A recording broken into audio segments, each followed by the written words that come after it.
नमस्कार मेरे प्यारे साथियों, स्वागत है आपका हमारे YouTube channel be good classes में। दोस्तों, आज से अपन जो क्लास शुरू करने वाले हैं वह रहेगी आपके इलेक्ट्रिशियन थ्योरी की फर्स्ट ईयर वाले स्टूडेंट्स के लिए।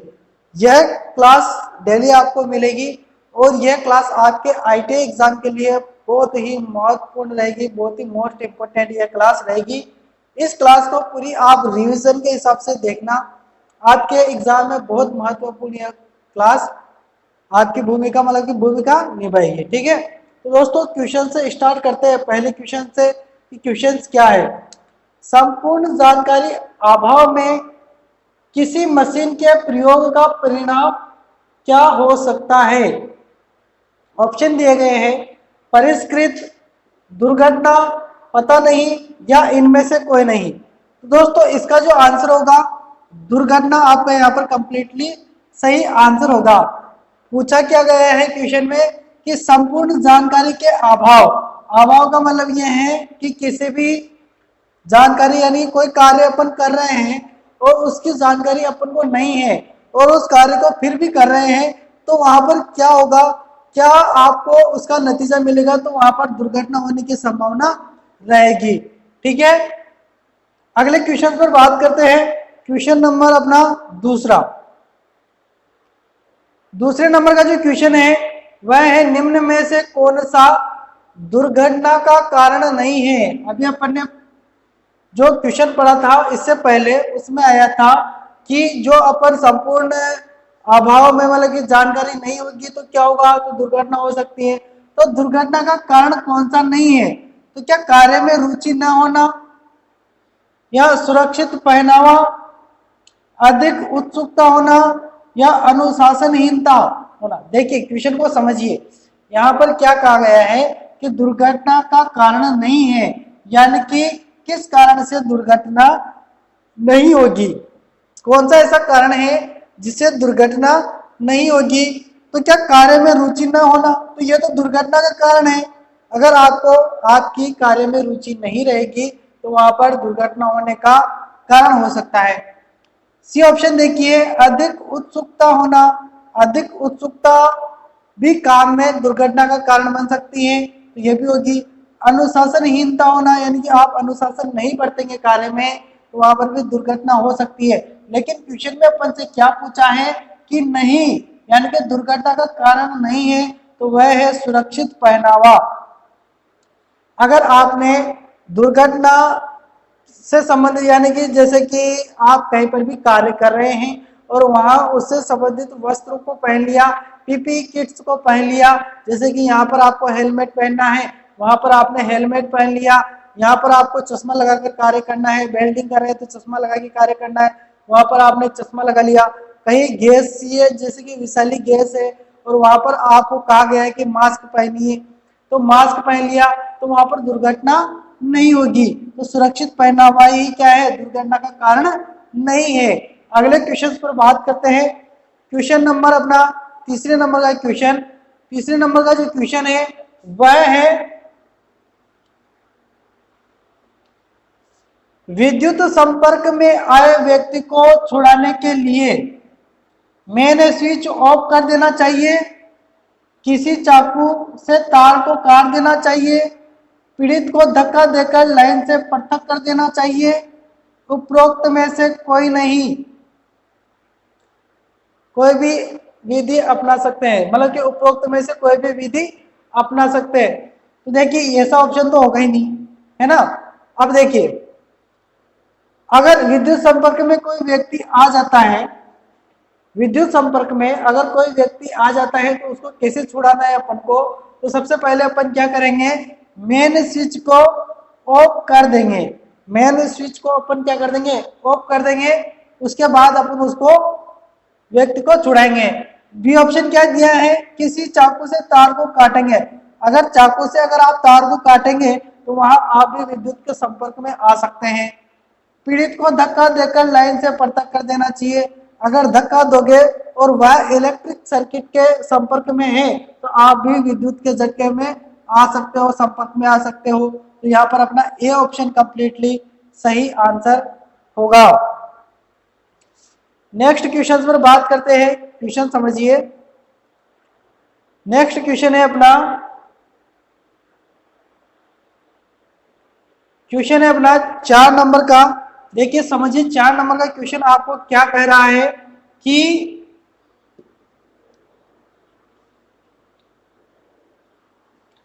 यह क्लासें आपको डेली मिलेगी, ठीक है, तो डेली आप निरंतर आप क्लासों को जरूर देखिएगा। विद्युतमय तार के संपर्क में आए व्यक्ति के बचाव के लिए आप क्या प्रथम कदम उठाएंगे? मतलब कि कोई विद्युत संपर्क में आ जाता है व्यक्ति, तो उसके लिए आप क्या प्रथम कदम उठाएंगे? तो क्या तत्काल डॉक्टर को बुलाएंगे? अगर वर्तमान में अभी कोई व्यक्ति विद्युत के संपर्क में आ जाता है तो तत्काल अपन क्या कदम उठाएंगे? क्या डॉक्टर को बुलाने जाएंगे? अगर आप डॉक्टर को बुलाने जाओगे इतने में तो वो इंसान ही मर जाएगा। संपर्क में आ रहा है और आप डॉक्टर को बुलाने जाओगे इतने में तो क्या हो जाएगा? वो इंसान ही मर जाएगा। तो ये तो होगा ही नहीं। उसका हाथ पकड़कर विद्युत तार से उसे छुड़ाएंगे। अगर आप उसको हाथ पकड़कर उसको छुड़ाओगे तो आप भी उसके संपर्क में यानी विद्युत के संपर्क में आ सकते हैं। यह भी नहीं होगा। अगला सी ऑप्शन थोड़ा सा नीचे है, देख लो। उसे विद्युतमय तार से पृथक करेंगे, यानी कि उसको क्या करेंगे? विद्युतमय तार से पृथक करेंगे। और डी ऑप्शन है अस्पताल में ले जाएंगे। तो देखिए पहला सी ऑप्शन यहाँ पर सही रहेगा। कैसे? तो उसे विद्युतमय तार से पृथक करेंगे, कैसे भी करेंगे लेकिन उसको विद्युतमय तार से पृथक करेंगे, आइसोलेट करेंगे, ठीक है। फिर उसके बाद में आप अस्पताल में ले जाएंगे। ये बात दूसरी है। तो यहाँ पर सी ऑप्शन आपका कंप्लीटली सही आंसर होगा। नेक्स्ट क्वेश्चन पर बात करते हैं। एक वैद्युतिक उपकरण को विद्युत स्रोत से संयोजित करने से पूर्व निम्नलिखित में से क्या सुनिश्चित करना है? एक विद्युत उपकरण में विद्युत स्रोत से संयोजित करने से पूर्व निम्न में से क्या सुनिश्चित करना है?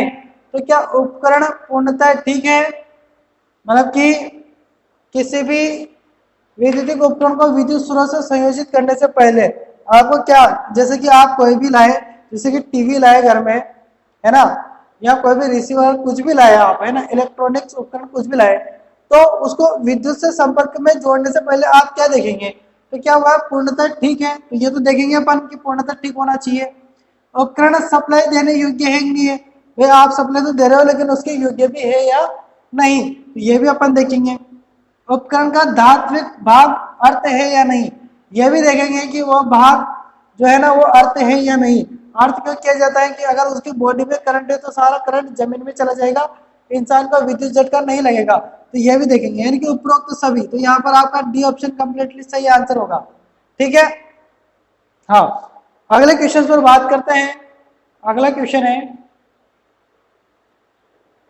सुरक्षा की दृष्टि से सदैव फ्यूज संयोजित करना चाहिए। सुरक्षा की दृष्टि से आप फ्यूज को कहां पर,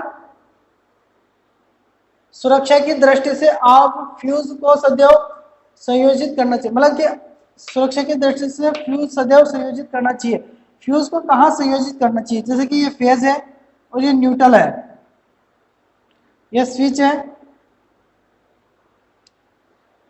और इधर एक लैंप जला हुआ है मान लीजिए, है ना। तो आप फ्यूज को कहाँ जोड़ेंगे? तो आप जैसे कि ये फेज है और ये न्यूट्रल है, तो कहाँ जोड़ेंगे? इसी जगह जोड़ोगे ना। तो जीवित लाइन कौन सी है? न्यूट्रल तार में। तो फ्यूज को कभी भी न्यूट्रल तार में नहीं जोड़ना चाहिए। अर्थिंग तार में, तो अर्थिंग तार में भी नहीं जोड़ना चाहिए। इनमें से कोई नहीं होगा नहीं। फेज तार पर ही जोड़ना चाहिए हमेशा। फ्यूज को सदैव फेज तार के, मतलब कि फेज तार में ही जोड़ना चाहिए। और क्रम भी पूछे तो श्रेणी क्रम में जोड़ना चाहिए। अगले क्वेश्चन पर चर्चा करेंगे। 7 नंबर का क्वेश्चन अपना जो कि है, फ्यूज तार को बदलते समय सुरक्षा की दृष्टि से निम्न में से क्या करना अनिवार्य है? फ्यूज तार को बदलते समय सुरक्षा की दृष्टि से निम्न में से क्या करना अनिवार्य है? उपकरण का स्विच ऑफ करना, उपकरण की इनपुट सप्लाई बंद करना, मेन स्विच ऑफ करना, मेन स्विच ऑन करना। तो मेन स्विच ऑन करना तो होगा नहीं, क्योंकि अगर आप फ्यूज को बदल रहे हो तो आपको मेन स्विच ऑफ कर देना चाहिए, ताकि आप विद्युत के संपर्क में ना आ जाए, कोई दुर्घटना घटित ना हो जाए। इसलिए आप मेन स्विच को क्या कर दोगे, ऑफ कर दोगे।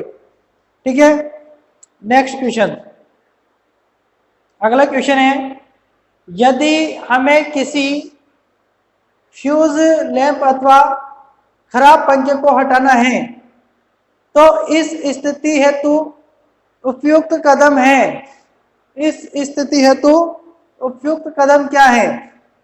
क्या लकड़ी के स्टूल पर खड़ा होना हो सकता है, रबड़ के दस्ताने पहनना हो सकता है, सिंगल पोल स्विच को बंद करना, अगर सिंगल पोल स्विच है तो उसको बंद करना, यह भी हो सकता है मुख्य आपूर्ति को बंद करना।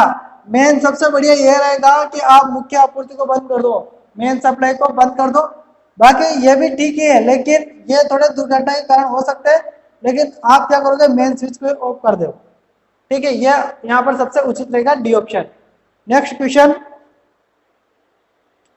अगला क्वेश्चन है अपना 9 नंबर का क्वेश्चन, विद्युत कार के जूते के बने होने चाहिए सॉरी विद्युत कार के जूते किसके बने होने चाहिए? क्या रबड़ के, प्लास्टिक के, चमड़े के, या ये सभी के? तो यहाँ पर ध्यान रखना, विद्युत कार के जूते हमेशा रबड़ के बने होने चाहिए। किसके बने होने चाहिए? रबड़ के। क्यों? क्योंकि यह विद्युत रोधी होता है, अचालक पदार्थ होता है, तो रबड़ के बने होने चाहिए। ठीक है, अगला क्वेश्चन देखिए, इनमें ज्यादा समझाने वाली कोई बात है नहीं, अगर समझाने वाली बात रहेगी तो मैं आपको पूरा अच्छी प्रकार से एक्सप्लेन करूंगा, लेकिन इनमें कोई समझाने वाली बात है नहीं तो क्या समझाऊं मैं। ठीक है, हाँ, अगला क्वेश्चन है, निम्न में से सुरक्षा उपकरण पीपी की श्रेणी में आते हैं। देखिए, पीपी के बारे में मैं बता देता हूं। पीपीई क्या होता है? पीपी होता है पर्सनल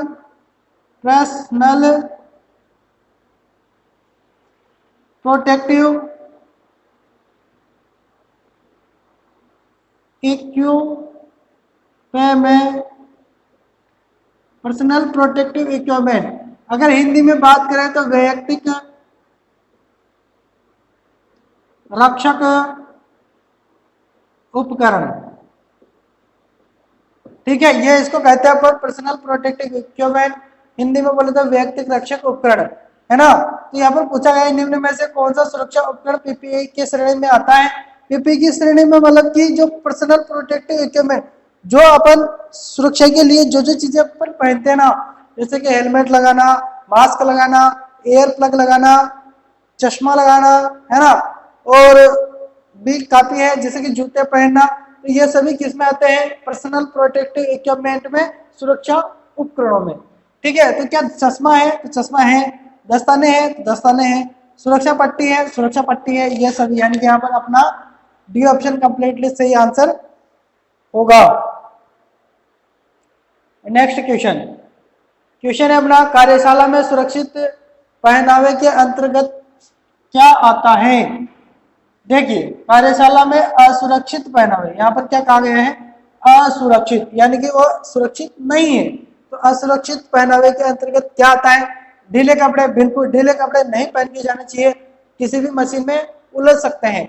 मफलर, तो मफलर अगर आप गले में डालोगे तो वह भी क्या, मशीन कोई घूमने वाली मशीन होगी, तो उसमें फंसने का यानी कि उसमें उलझने का झंझट रहेगा, तो मफलर भी नहीं रहेगा। यहाँ पर भी मफलर है, 2 बार है, ये भी नहीं होगा, यानी कि ये सभी कंप्लीटली सही आंसर आपका रहेगा। नेक्स्ट क्वेश्चन पर चर्चा करेंगे। नेक्स्ट,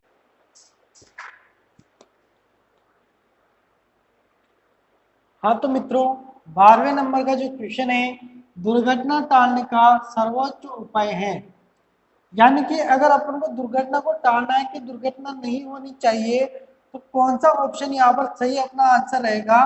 तो ए ऑप्शन है कि सुरक्षा उपकरणों को पहनना। अगर आप सुरक्षा उपकरणों को पहन लोगे तो क्या दुर्घटना टल सकती है क्या? अगर आप सुरक्षा उपकरणों को पहन लेंगे तो कुछ हद तक आपके शरीर की सुरक्षा हो सकती है ना, लेकिन दुर्घटना नहीं टलेगी। इससे दुर्घटना नहीं टलती, दुर्घटना तो होती है लेकिन आपका शरीर दुर्घटना से बच सकता है, हानि से बच सकता है। तो यह ऑप्शन यहाँ पर सही नहीं रहेगा।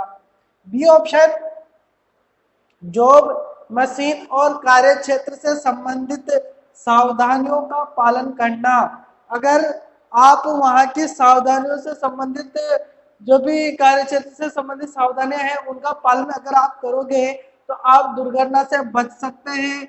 जॉब, मशीन और कार्य क्षेत्र, इन तीनों की सावधानियों से संबंधित आपको पालना करनी पड़ेगी। तो यहाँ पर ये ऑप्शन कंप्लीटली सही आंसर रहेगा, जो कि बी ऑप्शन है ना। अब यहाँ पर देखिए सी ऑप्शन दिया है, अपने तरीकों से कार्य करना। अगर आप अपने तरीकों से कार्य करोगे तो दुर्घटना हो सकती है। ठीक है, कुशल कारीगर की भांति कार्य करना, यहाँ पर कुशल नहीं है, यहाँ पर अकुशल है, टाइपिंग मिस्टेक है। अकुशल कारीगर की भांति अगर आप कार्य करोगे तो भी दुर्घटना हो सकती है। नेक्स्ट क्वेश्चन पर आते हैं। नेक्स्ट क्वेश्चन है अपना 13वें नंबर का क्वेश्चन, जो कि है वैद्युतिक सप्लाई प्रकार की होती है। वैद्युतिक सप्लाई प्रकार की होती है, किस प्रकार की होती है वैद्युतिक सप्लाई? तो वैद्युतिक सप्लाई क्या एसी प्रत्यावर्ती धारा, डीसी डिस्ट्री धारा, ए और बी दोनों, या इनमें से कोई नहीं? तो देखिए वैद्युतिक सप्लाई जो होती है ना, सप्लाई वह दोनों प्रकार की होती है। किन किन प्रकार की? एसी और डीसी दोनों प्रकार की होती है। तो यहाँ पर ए और बी दोनों सही रहेगा। प्रत्यावर्ती को अपन अल्टरनेटिंग भी बोलते हैं, अल्टरनेटिंग करंट, जो कि अपन इंग्लिश में कहते हैं। और डिस्ट धारा को डायरेक्ट करंट, जो कि अपन किस में कहते हैं? इंग्लिश में कहते हैं इनको। तो ये दोनों अपना यहाँ पर सी ऑप्शन कंप्लीटली सही आंसर रहेगा। नेक्स्ट क्वेश्चन पर आते हैं। क्वेश्चन नंबर अपना 14वें नंबर का क्वेश्चन, जो कि है लाल रंग का बॉर्डर तथा लाल रंग की क्रॉस पट्टी किस प्रकार के सुरक्षा चिन्ह में बनाई जाती है? लाल रंग की बॉर्डर और लाल रंग की सुरक्षा पट्टी किस प्रकार के सुरक्षा चिन्ह में बनाई जाती है? देखिए लाल रंग की बॉर्डर किस प्रकार से होती है? इस प्रकार से एक गोल आकृति होती है। ठीक है,